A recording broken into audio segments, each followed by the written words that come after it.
So the NFL head coaching cycle is starting to come to a close, but there are a few teams that still need a head coach, primarily my team that I love, the Las Vegas Raiders. So that's what we're going to talk about today here on Daily Rumble Sports. Now, we know that the New York Giants hired John Harbaugh. We know that the Atlanta Falcons went with Stefanski, Tennessee went with Robert Saleh, and the Dolphins went with Jeff Hafley. Now, the Baltimore Ravens apparently have hired Jesse Mentor, which means that there are only a few teams left, like, for example, the Cleveland Browns, the Buffalo Bills, the Pittsburgh Steelers, and the Las Vegas Raiders. The coaching candidates for the Las Vegas Raiders, there are still a few out there. The main one being Clint Kubiak. Clint Kubiak is the offensive coordinator for the Seattle Seahawks, and it looks as though the Raiders are gambling that they will be able to get him, in which case they're going to have to wait until after the Super Bowl, most probably, in order to get him to commit to the Raiders. But what if Clint Kubiak decides to not commit to the Raiders? What if he pulls a Johnson? What if he pulls a situation where the Raiders have in the past where they thought they had a deal done with a coach, whether it was an offensive coordinator position or a Ben Johnson situation last year where they up and flip the coin and go to another team? Or in Clint Kubiak's situation, he could literally just stay with Seattle as an offensive coordinator. Maybe he decides he doesn't want to come out yet. So that's what the Raiders are facing right now. You do still have names out there like Joe Brady.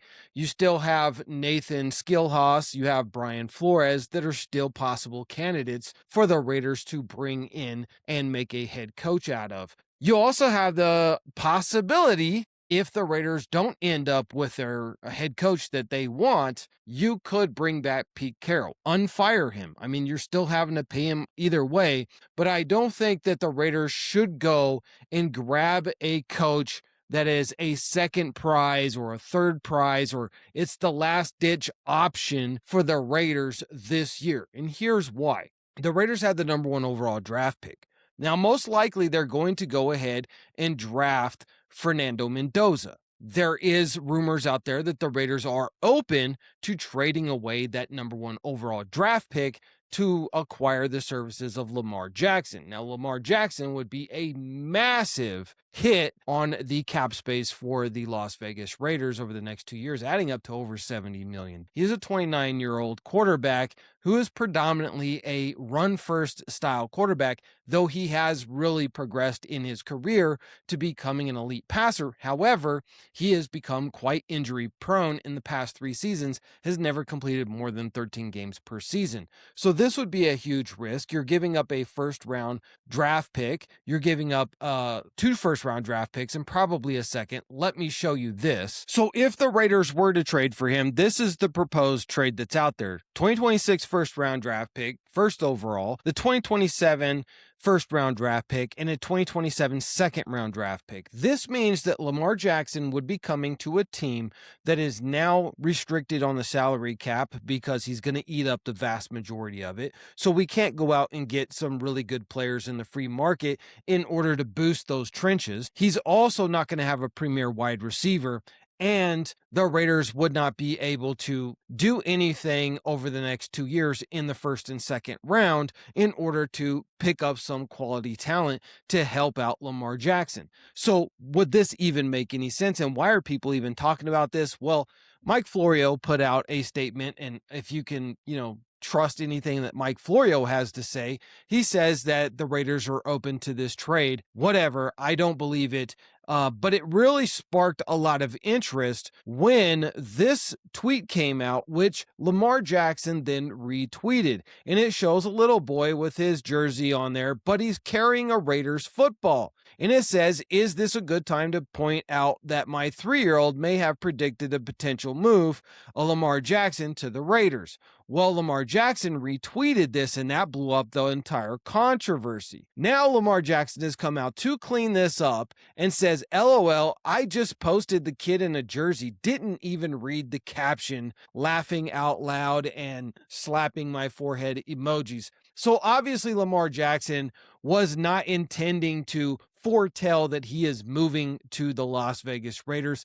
It simply wouldn't make any sense for him career-wise wouldn't make a lot of sense for the Baltimore Ravens, because there's no way that the Raiders would give up that amount of draft capital for a guy who costs as much as Lamar does and can't stay healthy. So I think that this entire controversy has now been put to bed, and we can move on with reality.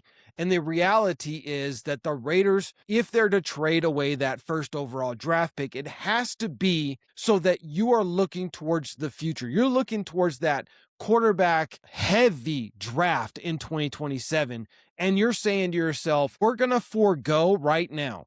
We're going to stick with Smith as our quarterback and AOC as our backup for 2026. And in 2027, we're going to draft Smith's replacement. Now, this all depends on what you're going to do with the head coach situation. If you end up not getting Clint Kubiak at this point, you've really hurt the Raiders, in which case I think it would behoove the Raiders to do the trade. I think you trade away that number 1 overall draft pick. I love Fernando Mendoza. I think he's going to be a good quarterback in the NFL. I don't know that Fernando Mendoza is going to be a superstar quarterback in the NFL.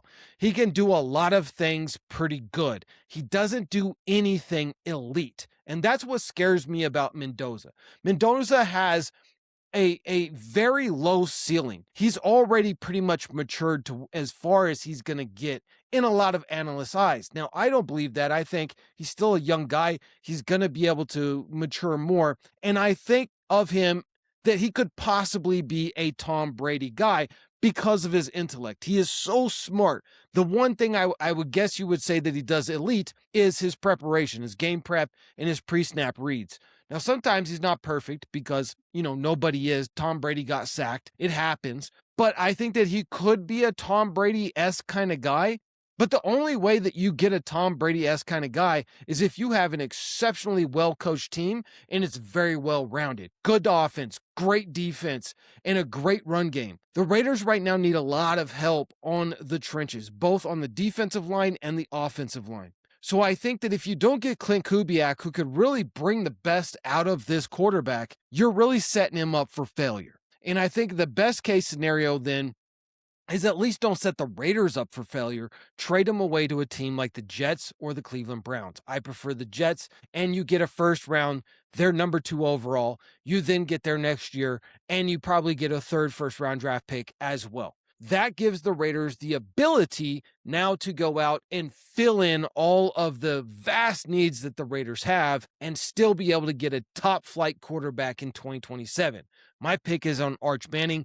That kid is special when he is on. He needs another year in college to really get his feet up underneath him and become that elite premier quarterback. And if he does that in college next year, oh my God, he is the number 1 overall draft pick next year.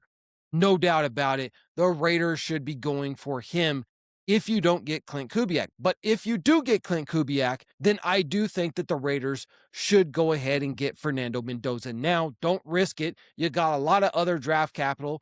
We got a high 2nd round draft pick, 3rd round draft pick. We have multiple 4th round draft picks. We have 6 picks in the first 4 rounds.